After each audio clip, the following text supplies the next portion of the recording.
সাদে সাদে কি আর মন্দারমণি আসা? সুইমিং পুলের মিষ্টি জলে সাঁতার কাটা থেকে শুরু করে সমুদ্রের ঢেউয়ের ঝাপটা টানাটানি সেই ফিলিং আসলে কথায় পুরো বোঝানো যায় না। এই আগেই হচ্ছে বললো টোটোওয়ালা যে লাল কাঁকড়া এখানে দেখতে পাবো। আর সৈকতের দৃশ্য দেখলেই বুঝে যাওয়া যায় কেন মন্দারমণি সৈকত সুন্দরী নামে পরিচিত। 70 মানে মুখের সামনে যে সাপগুলো আসছিল না, আমি ভাবলাম এই দিয়ে দিল, কিন্তু একদম একটা মানে দারুণ এক্সপিরিয়েন্স। তো চলুন আর বেশি দেরি না করে শুরু করা যাক আজকের ভিডিওটা। পরের দিন সকাল 9টার সময় আমরা নিচে নামলাম ব্রেকফাস্ট করতে। এই রিসর্টে ব্রেকফাস্ট কমপ্লিমেন্টারি। রিসর্টে আসা থেকে শুরু করে রুম ট্যুর এবং সম্পূর্ণ ভাড়ার ব্যাপারে আমি আগের ভিডিওতে জানিয়েছি। তো যদি আপনারা এখনো ভিডিওটা না দেখে থাকেন তাহলে আই বাটনে ওই ভিডিওটা চেক আউট করতে পারবেন। তো এবার চলুন আপনাদের দেখিয়ে দিই ব্রেকফাস্টে কি কি দিয়েছিল। ব্রেকফাস্টে আছে সেদ্ধ ডিম, সাম্বার, তারপরে ইডলি, তারপরে এখানে লুচি আছে আর ঘুগনি। তার সাথে ছিল চকোজার কর্নফ্লেক্স এবং ব্রেড অ্যান্ড বাটার। আর আমি নিয়েছি লুচি, ঘুগনি আর এখানে জুস। আজকে ছিল আমাদের চেক আউটের দিন। সকালে ব্রেকফাস্ট করে দ্বিতীয় রিসর্টের উদ্দেশ্যে বের হলাম, যেখানে ওয়েট করছিলেন আমার দুটি দাদা আর দিদি। টাটা করে দাও এটাকে, আমরা এবার নতুন রিসর্টে যাচ্ছি। দ্বিতীয় রিসর্ট যেটাতে আমরা ছিলাম সেই রিসর্টটার নাম ছিল এম স্কোয়ার। এই রিসর্টটাও সমুদ্রের একদম কাছেই ছিল। এখানেও ছিল সুইমিং পুল ও রেস্টুরেন্ট। এই যে আমাদের রিসর্ট এম স্কোয়ার, আর এই যে এখান থেকে সামনেই সমুদ্র সৈকত। ওখানে দেখুন, ওখানে সুইমিং পুলটা আছে। আর আপনাদেরকে রুমগুলো দেখিয়ে দিই। রুমটা এখানে 107, 108 আর 109। ভালো বড় বেড আছে, আর তার সঙ্গে এখানে টিভি, আর এখানে ওই জলের বোতল আর চা কফি খাওয়ার জিনিসপত্র। এখানে একটা ওই দিয়েছে ওই যে মশা তাড়ানোর, মশা মারার ল্যাম্পটা। আর এখানে এসি আছে, ভালো বড় কভার। দেখুন একবার, দেখুন এটা হচ্ছে বাথরুম। এখানে গিজার আছে, শাওয়ার, এখানে বেসিনটা।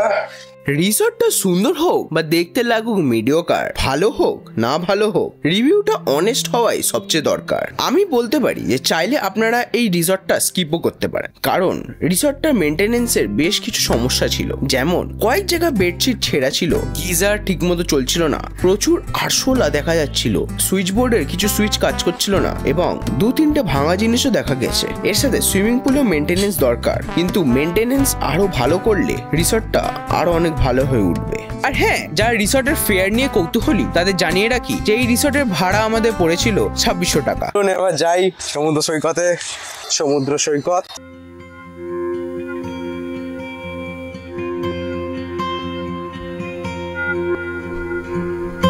এই যে সমুদ্র সৈকত।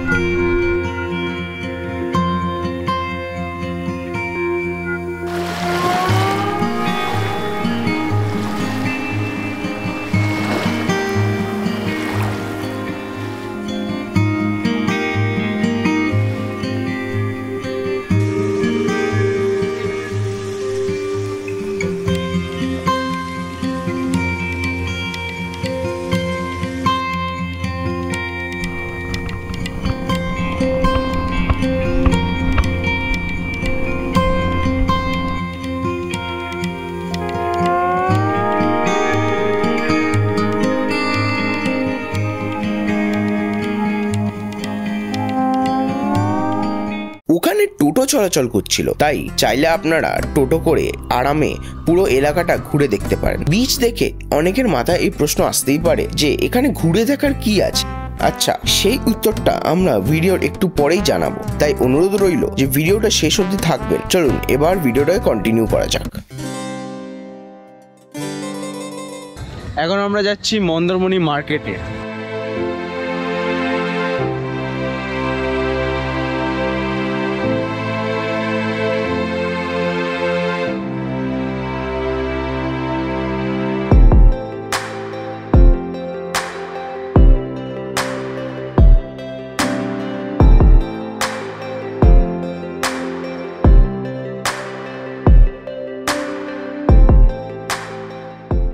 এখন আমরা এসেছি মন্দারমণি মার্কেটে। মন্দারমণি বিচ মার্কেট সমুদ্র সৈকতের খুবই কাছেই অবস্থিত এবং সকাল 7টা থেকে 10টা পর্যন্ত খোলা থাকে। এখানে আপনি shell jewellery, jute bag, terracotta craft ও কাঠের হাতে তৈরি ছোট ডেকর আইটেম পাবেন, যা স্থানীয় কারিগরদের তৈরি। বাজারে হাঁটতে হাঁটতে সমুদ্রের হাওয়ার আনন্দ নিতে নিতে ঘোরা যায়। আর এখানেই আপনি মা মনসার একটা ছোট ও সুন্দর মন্দিরও দেখতে পাবেন, যেটা রাতের বেলায় খুবই সুন্দর লাগে। রাতের সময় এখানে এসে থাকলে একবার মায়ের দর্শন নিয়ে যেতে পারেন।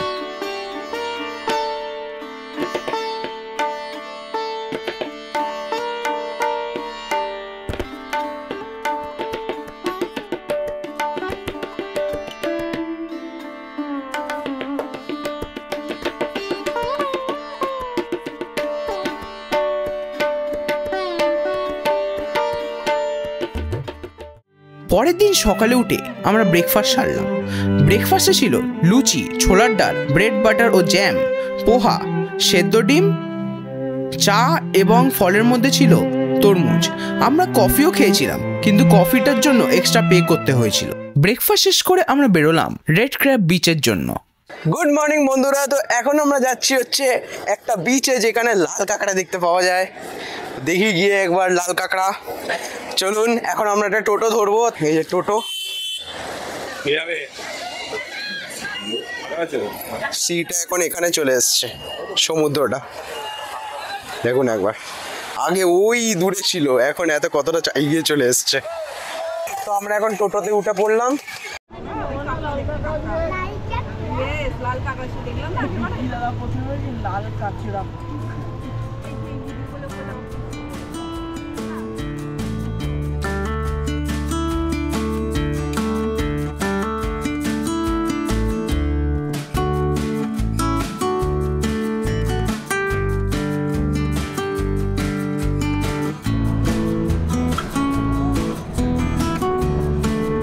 পিৎজা খাইতে বলেছি, এই যে সেই বং পিৎজা যেখান থেকে আমরা নিয়েছিলাম।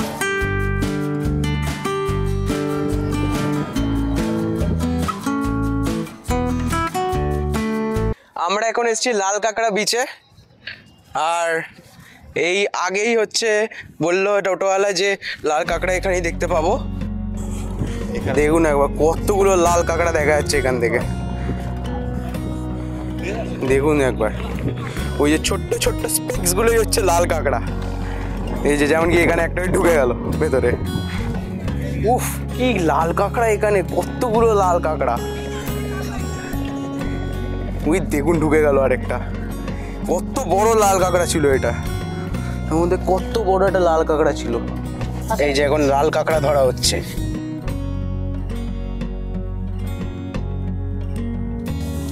কত নিচে ঢুকে আছে, তার মানে ওটাকে মেহনত করতে পড়তা है।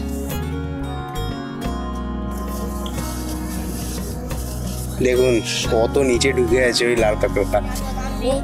পয়সা পেয়েছি, পয়সা পেয়ে গেল। একটা পেয়েছি। ঠিক আছে, পেয়েছি। ওটা কোথাও তো দেখা যাচ্ছে, ওই যে লাল পা দেখা যাচ্ছে। ও হ্যাঁ, এবার ধর দেখি। ছোট দাদা, ওই সাবাস। বড় দেখে দেখলাম, বড়টা কোথায় গায়েব হয়ে গেছে। আমি দেখাবো, দেখো একবার সেটা বড় বার কর। আমি একটা বড় ধরো, কামড়ায় না এগুলো? এটা দিয়ে কামড়াবে। এই দেখো পয়সা ধরবে, দেখো। ও সাবাস, লাইট ধরবে। কাঁকড়া বলতে গেলে এইটা সাদা, হ্যাঁ সাদা চোখ। এই দেখো, এইটা দেখো, একটু উপরে ওঠ। মানি হাউস।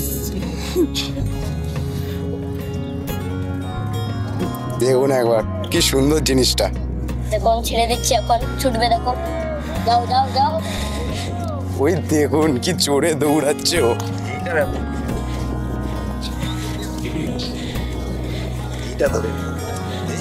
ঢুকে গেল। ওই দেখুন আরেকটা কাঁকড়া দেখা যাচ্ছে ভেতরে। দেখি তো, এখানে যদিও গন্ধ আছে, কিন্তু এখানে আসাটা ওয়ার্থ ইট। কারণ কি এখানে এতগুলো লাল কাঁকড়া একসাথে আমি কখনো দেখিনি। ওই দেখুন দৌড়ে দৌড়ে যাচ্ছে ওইদিকে। ওই দেখুন ঢুকে গেলো, ওর মধ্যে ঢুকছে। দেখি তো ও ঢোকে কিনা। কাঁকড়া, কাঁকড়া, এই কাঁকড়া, এই এটা বাচ্চা কাঁকড়া। এই কাঁকড়া, এই কাঁকড়া, এই ঢুকে গেছে। মাম্মু দেখলে লাল কাঁকড়া? দেখতেই পারবি না। এই দেখুন একবার। হ্যালো। চলে আয়। তুইও যেরকম বেবি, ওটাও বেবি কাঁকড়া। আমার ভাইজিরও খুব ভালো লাগলো, সব নিজের গর্তের মধ্যে ঢুকে যাচ্ছে। মন্দারমণির এই লাল কাঁকড়া বিচে এসে লাল কাঁকড়াগুলো দেখে সত্যি দারুণ লাগলো। এখানে না আসলে, নিজের চোখে না দেখলে বোঝাই মুশকিল কত সংখ্যায় লাল কাঁকড়া আছে এখানে। এটা অবশ্যই আমার প্রথমবার লাল কাঁকড়া দেখা নয়। আগেরবার যখন দীঘায় এসেছিলাম তখনও আপনাদের লাল কাঁকড়ার একটা সুন্দর ভিডিও দেখিয়েছিলাম, তবে এতগুলো লাল কাঁকড়াকে একসাথে বিচের উপর ছুটাছুটি করতে দেখিনি কখনো। সত্যি খুবই সুন্দর দৃশ্য এটা। তবে যদি আপনারা দীঘার সেই ভিডিওটা দেখতে ইচ্ছুক তাহলে আই বাটনে সেই ভিডিওটা চেক আউট করতে পারেন। আমরা আবার টোটোতে উঠে ফিরে গেলাম হোটেলে। আজ ছিল আমাদের ট্রিপের লাস্ট দিন, আর আজকেই মন্দারমণি থেকে কলকাতায় ফিরে যেতে হবে। হোটেলের চেক আউট টাইম ছিল সকাল 10টা, আর আমরা ঠিক 10:30 নাগাদ হোটেল থেকে বেরোনোর জন্য রেডি হয়ে গেলাম। বন্ধুরা, আমরা এখন হোটেল থেকে চেক আউট করে বেরিয়ে পড়েছি। এখন আমরা যাচ্ছি মারিন ড্রাইভ হয়ে দীঘার দিকে। সেখানে আমরা গিয়ে জগন্নাথ মন্দির দর্শন করব, আর তারপরে বাড়ির জন্য রওনা দেবো।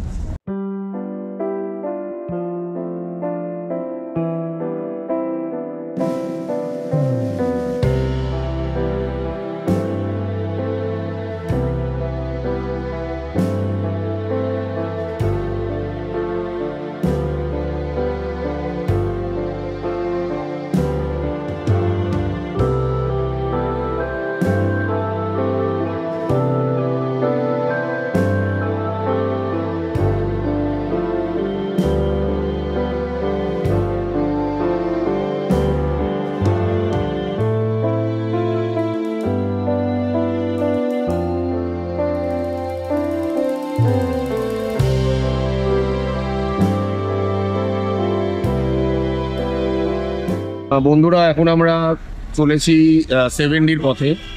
আমরা একটু আগে গেছিলাম জগন্নাথ মন্দিরের সামনে, কিন্তু মন্দির এখন বন্ধ আছে, তো ঢুকতে পারিনি। 3টের সময় আবার মন্দির ওপেন হবে, তো আমরা 7Dতে গিয়ে রেস্টুরেন্টও আছে, সেখানে আমরা লাঞ্চ করে বাড়ির পথে বাড়ির উদ্দেশ্যে রওনা হবে। তো আমরা এখন এসে গেছি বন্ধুরা 7Dতে।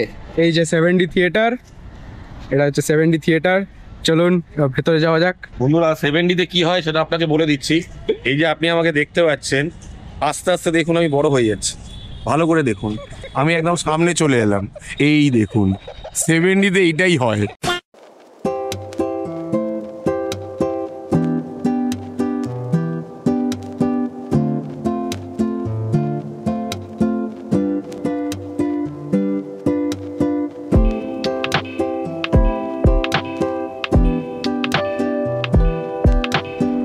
এই দেখুন, এটা হচ্ছে মেন ভেতরের থিয়েটারটা।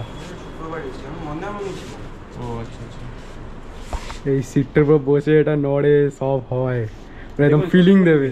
আর এখানে ওই শোটা দেখায়। 7D শো দেখে বেরোলাম, দুখানাই দেখলাম, এর থেকে বেশি দেখিনি। অসাধারণ এক্সপিরিয়েন্স, দারুণ। আর 7D মানে মুখের সামনে যে সাপগুলো আসছিল না, আমি ভাবলাম এই দিয়ে দিল, কিন্তু একদম একটা মানে দারুণ এক্সপিরিয়েন্স। বিশেষ করে বাচ্চাদের তো ভালো লাগবে, আর আমি মনে করি যে শুধু বাচ্চাদের না, আমাদের মতো বুড়োদেরও ভালো লাগবে। তো আপনারা বাচ্চা বুড়ো সবাইকে নিয়ে এই শোটা দেখুন। দীঘাতে যখন ঘুরতে আসবেন, এটা মাস্ট ভিজিট প্লেস। 7Dতে শো দেখা শেষ করে আমরা আজকে লাঞ্চটা একটা রেস্টুরেন্টে গিয়ে করলাম। আমরা এখন চলে এসেছি ভটবেট রেস্টুরেন্টে খেতে। আমাদের লাঞ্চ করব এখানে। রেস্টুরেন্টের মধ্যে ঢুকে আমাদের একটা বসার জায়গা দেওয়া হলো, যেখানে আমরা লাঞ্চটা বসে অর্ডার করলাম। আমি লাঞ্চে নিয়েছিলাম শাহি পোলাও এবং শাহি চিকেন কোরমা, আর দুটোই বলতে পারি যে দুর্দান্ত ছিল।